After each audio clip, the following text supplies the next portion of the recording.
Optimal autonomous organizations. Imagine if the holders of Chipotle shares had to elect the next new burrito flavor. Narrated by Skeptical Waves. Published Saturday, March 26, 2022 by Curtis Yarvin. In 2022, the distributed autonomous organization is sort of a thing. DAOs exist. They are not a joke. But we can hardly say they are mature. The 2022 DAO standard design has not been ruthlessly optimized by experience and competition. We should not expect the current practice of the field to be in any way optimal. We should expect it to reflect the hopes of the players, not their experience.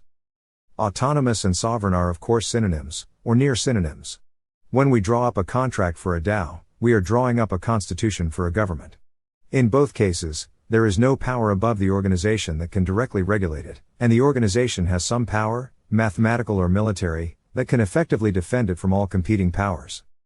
Contrast the DAO with the corporation, which is anything but autonomous. While it does act independently like a sovereign, the corporation's process is regulated by the laws of a higher government. The sovereign can do anything it wants to the company, but the company trusts it to enforce contracts, not through math but through lawyers. Have you hired a lawyer lately? Lawyers are lovely people. Yet the architecture of the corporation has been ruthlessly optimized. Big, ambitious companies approach and exceed the scale and ambition of many historical sovereigns. If there was a better way for Apple to organize itself to build phones, or SpaceX to build rockets, probably someone would have found this way. Instead, the basic design of the Anglo-American limited liability joint stock company has remained roughly unchanged since the start of the Industrial Revolution, which, a contrarian historian might argue, might actually have been a corporate revolution. If the joint stock design is not perfectly optimal, we can expect it to be nearly optimal. While there is a categorical difference between these two types of organizations, we could call them first-order, sovereign, and second-order, contractual, organizations. It seems that society in the current year has very effective second-order organizations, but not very effective first-order organizations. Therefore, we probably know more about second-order organizations. So, when designing a DAO, we should start from corporate governance, not political science. There is a categorical difference between sovereign and contractual power. We have to adapt the corporate design for that difference, while optimizing away any ancient spandrels from the paper age. But at least we are looking for something optimal. Let us try to rederive it from scratch, in the context of a DAO, the Optimal Autonomous Organization, or OO. The uniform purpose of governance. Suppose you are an asshole and you have a governance token. This makes you an asshole with a governance token. Why do you, not some other asshole, have this token? What determines whether you do the right thing with it? What determines whether you do the right thing with your governance token is the product of two factors, purpose and competence. Competence cannot be culturally instilled, except by filtering who gets the token. There is no such thing as uniform competence, except as enforced by some competence filter. But we would like the culture of the governance token holders, the governors, to be at least uniform in purpose. They may be more or less clueful, but they all should be at least trying to solve the same abstract problem. An optimal autonomous organization assumes the goal of the governance holders is unconflicted. Their governance actions have only one motivation: the success of the organization. Maybe this should go without saying, but it most certainly does not. Success itself is difficult to define, of course, but ignore this problem for a moment, as each organization solves it differently. What other motivation can a governor have? You could have a conflict of purpose. As a governor, you can be conflicted in two ways. First, you have a straightforward conflict of purpose if directing the organization to zig rather than zag would benefit you personally. For example, insiders in an organization commonly have straightforward conflicts of purpose, which is why companies are not democratically governed by their employees. No one wants to kill their own project, etc. A more sordid conflict of purpose is the common or garden conflict of interest, in which you steer a contract to your cousin. Second, you have a vicarious conflict of purpose if your governance token is actually a source of entertainment, if you find enjoyment and meaning in directing, or even just trying to direct, the organization. Vicarious conflicts of purpose often lead governors to push an organization ultra vires outside its constitutional definition of success. For example, if you have a strong sense of good and evil, you may find meaning in directing the organization to do good rather than evil, according to your personal interpretation of some specific historical situation. If the purpose of the organization is to do good rather than evil, this is not a conflict of purpose. If the purpose of the organization is to make widgets, or to make money by selling widgets, it is. Imagine you are managing the HOA of a condo complex, but send the landscaping funds to help starving refugees in Yemen. Are you guilty of embezzling? You are. Vicarious conflicts of purpose do not benefit the governor directly, only emotionally. But most people have emotions, and these emotions are socially mediated.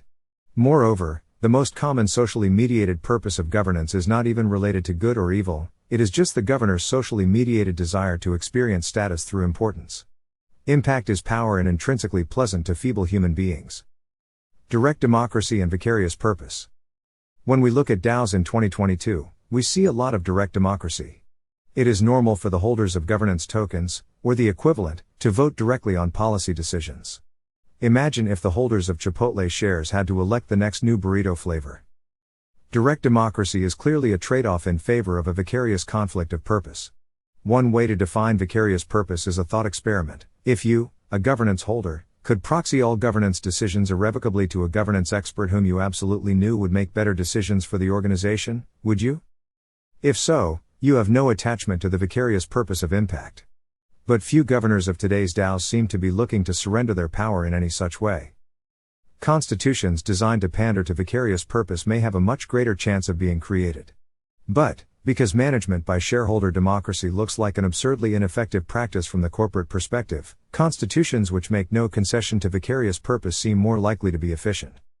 So, on a level playing field, we would expect corporations to kick the ass of DAOs. This is the most fundamental motivation for the design of the OO, which is nothing more than a streamlined version of corporate governance translated into blockchain. But this design has absolutely no role for vicarious purpose. We will assume that governance token holders have no vicarious purpose, they are uniformly unconflicted in their goal of an efficient organization. Of course, this is an ideal approximation, but the closer to it the better. If it does not approximate reality, reality should be educated to accommodate it. But if vicarious purpose persists and cannot be educated away, the OO is not the right design. Folly has always had its tax to pay. Efficiency and accountability. The OO is designed to maximize the combination of efficiency and accountability. Draw the OO as an hourglass. At the top of the OO are the governors. Below them is an inverted pyramid which ends in a smaller pyramid. The base of this pyramidion is the board of trustees. Its tip, the tip of both pyramids, is the chief executive. Below this nexus is a right side up pyramid, the hierarchy of employees, as a classic org chart. The governors picks the board. The board picks the CEO. The CEO bosses the employees. This simple monarchical design makes everything that works in the world. Look around you, everything you see was made by a monarchy. You can probably see the work of 20 monarchies without turning your head. The top backup pyramid provides accountability and responsibility. The bottom operating pyramid provides authority and efficiency. The combination is an accountable monarchy or responsible monarchy, essentially, a benevolent dictatorship. Thousands of years of human history have proven at every scale that the pyramid-shaped hierarchy is the best way for people working together to get things done. The fundamental problem of the classic pyramidal monarchy, at a sovereign level, is the single point of failure at the top. The joint stock design is the basis of a solution, but this solution has never been adapted well to the sovereign level. Sovereign monarchy goes wrong less often than most think, but often enough that an unaccountable autocracy is a real problem. If accountability can be solved with little or no compromise to the efficiency of the regime, the result is probably near optimal. The purpose of the hourglass shape is to avoid interference between efficiency and accountability. Accountability ensures a level of competence which indirectly also assures sanity, resolving the fear of a deranged, yet autonomous, CEO dictator king. Accountability certainly has a non-zero impact on efficiency. It cannot help but cramp the style of the CEO, especially in a crisis. But this cost can be quite tolerable. Corporate governance is not corporate management. The CEO is always the manager. A company micromanaged by its board of directors is a disaster. Here, accountability is cutting into efficiency in a major way, but not as badly as if the shareholders were in charge directly. The goal of a well-chosen board is simply to ensure that the CEO is excellent in every sensible way, since purely numerical targets, while incredibly useful, can always be hacked in counterintuitive ways. The board is human because humans have common sense, and the organization must not act in ways that violate common sense. Because the board consists of professionals, and because they are not involved in the actual use of power, and because in a successful company they need not be consulted at all, the vicarious purpose of the board can be kept extremely low. The board is not part of the operating loop of the company. A board is a backup device. Power corrupts, but power does not corrupt the board. It is as far from power, or at least any power that would conflict its interests, as possible. The whole point of a board is that it makes as few decisions as possible, making it literally independent. A board can be repurposed for other accountability-like purposes. For example, it can approve structural decisions or even set budgets, set the CEO's pay, etc. The board in a DAO might collectively control the cold wallet of the treasury, set the burn rate from this treasury to the organization, etc. But when a board makes policy decisions, it becomes a player within the management of the corporation. This has more impact on efficiency. It degrades not only the performance of the company, but also of the board, which is no longer independent. Almost all major corporate boards recognize this, and refrain from micromanaging, which, as many a startup has learned to its sorrow, any board can do, of their own cultural volition. The purpose of a professional board can be culturally standardized in a way that is impossible for a motley crew of random governors, which is why the shareholders do not directly elect the CEO. Securing autonomy.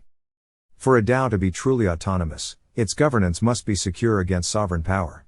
For a regime to be truly sovereign, its governance must be secure against all external and internal powers. These goals are slightly different but clearly related. If the board can be pressured or coaxed by any other force to overmanage the CEO, or to malfunction in any other way, it is not an independent board. If the board is not truly independent, the OO design does not work and should not be tried. The advantage of the OO is that an OO is secure so long as A. its process and B. its trustees are secure. The process is secured by running the OO on a blockchain. The trustees are secured by making them anonymous, even to each other. So long as the trustees are anonymous, the employees and even the CEO can be completely public. They still cannot be coerced, except secretly or by surprise. Ultimately, all the assets of the OO are under the trustees' control. The trustees can even update the constitutional contract of the OO. If they sense the influence of an outside power on their employees, the trustees can get new employees, or even pick a new CEO. Without a lucky investigation, a board of anonymous trustees is almost impossible to find and kill. Autonomy is ultimately a security problem, and an anonymous board is the best solution to this problem. Selecting the board. To select N trustees from a random pool of governors, ask every governor to either be a candidate, or delegate their support to another, wiser governor. Every candidate's point total is the cumulative weight of their tree of supporters. Candidates who are not in the top N either waste their points, or point their votes toward a more successful candidate. If you see no one wiser than you can only be a candidate. If you are not in the top N, you might as well throw your votes toward one of them you prefer to the rest. Once everyone stops changing their vote, the top N represent the community's collective wisdom on who in the community is the wisest. The weighting of points is preserved, and counts in votes within the board. Not every seat has equal weight.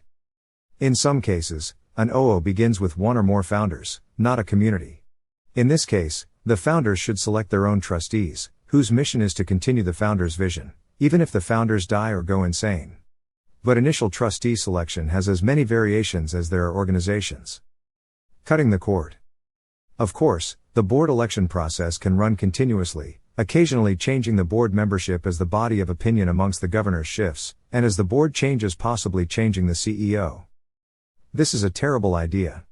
It destabilizes the OO by making its accountability structures vulnerable to any power that can manipulate the public opinion of the governors. The OO starts from the assumption that public opinion is highly volatile and imperfect. The governance structure is bootstrapped from it because there is no alternative. But the governance structure should be more stable and sane than the governors, forever. If the governors have no vicarious purpose, they should be willing to delegate their power permanently to any institution designed to be more responsible than them. If after this initial election public opinion shifts, and the opinions of the community diverge from the opinions of the trustees are more likely to be right since the whole point of the election was to concentrate responsibility into the trustees. Why would any governor, if focused only on implementing responsible governance, not permanently abandon his vote to an inherently even more responsible regime? One reason might be, he likes voting.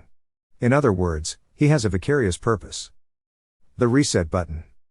But another reason might be, he is not quite 100% sure of the permanent perfection of the design. Is the OO 100% inherently forever more responsible than the community of governors? Is the engineering perfect? It should be. But you never know.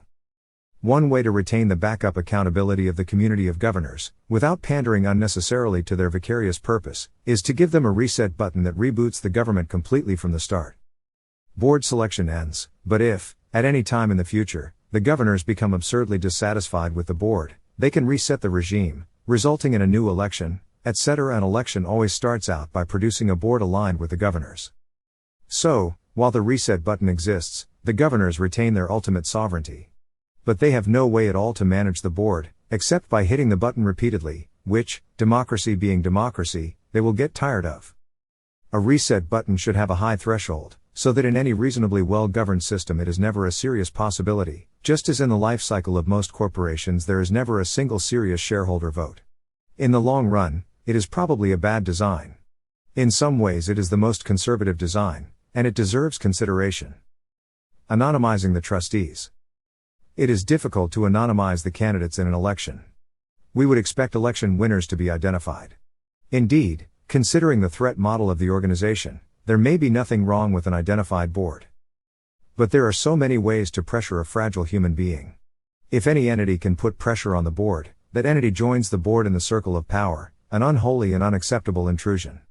And anyone whose name is known can be pressured.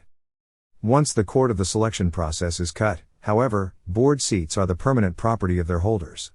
They are tokens. They can be transferred, like any token. And the natural and inevitable ethos of the responsible trustee, who feels no vicarious purpose at all, toward any form of pressure at all is simple: transfer the token. The receiving party should be anonymous. Once this chain, which can grow at any time, is sufficiently long, no authority will have the practical power to trace it. A single initial transfer for each seat anonymizes the board forever, unless there is some leak, which only takes one transfer to fix. The purpose of the trustees. What is the definition of success? Any organization is dysfunctional if it deviates from its own definition of success. This definition must match the ethos of the trustees. Ultimately, the stability of any government or other autonomous system rests upon the ethos of some set of human beings. If this set of humans is corrupted, the government is also corrupted. The OO addresses this by resting its ethical stability on the trustees. Its reasoning is that, since the trustees are exposed to far smaller doses of power, ideally, replacing a retiring CEO every decade or two, they are far less likely to be corrupted by power. Therefore, it can be assumed that the trustees have some shared ethos which they pass on to their successors. The ethos is enforced by no one can fire a trustee. But since it sets a standard which no incentive is pressing against, this ethos of governance can maintain itself indefinitely. A generic ethos. The first part of the ethos of an OO trustee is mission-specific. The OO, like early corporations, which were chartered with a purpose, must define its mission. Any intentional action outside this mission is ultra vires. It must displease the trustee. If the OO's only mission is to make money by any means necessary, this is fine, but even this mission must be written down. The second part of the ethos is mission independent. It includes these directives, which only the trustee's ethical conscience can enforce.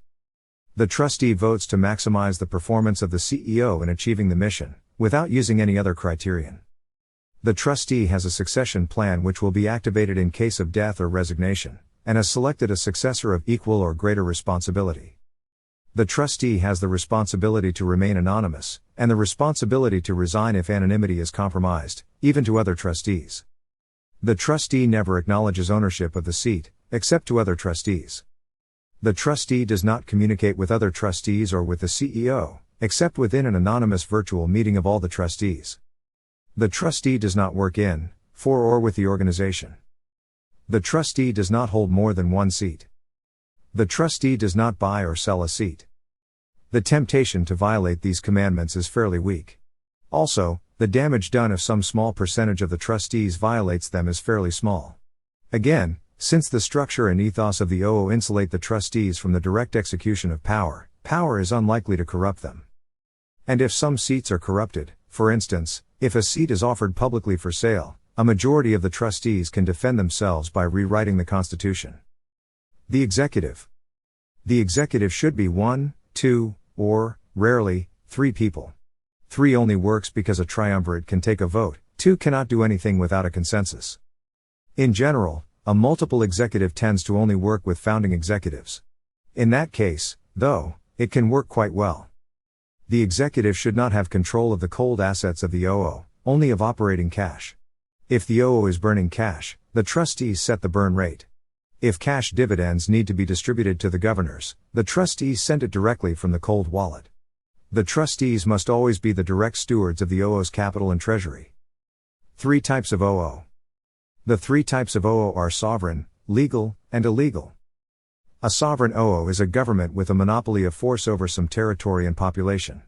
The problem in a sovereign OO is how to give the CEO control over the military, whose guns do not care about the blockchain. The solution is a system of military weapons which do care about the blockchain, which use permissive action links all the way down to the handgun. As a result, the CEO can decide which units can or cannot fire their weapons, a decisive factor, to say the least, in any attempt at civil strife or rebellion. A legal OO is protected by law, law may even help it enforce its contracts. A legal OO may not even need its trustees to be anonymous. But it may want this anyway. A criminal OO is a sovereign OO without a monopoly of force.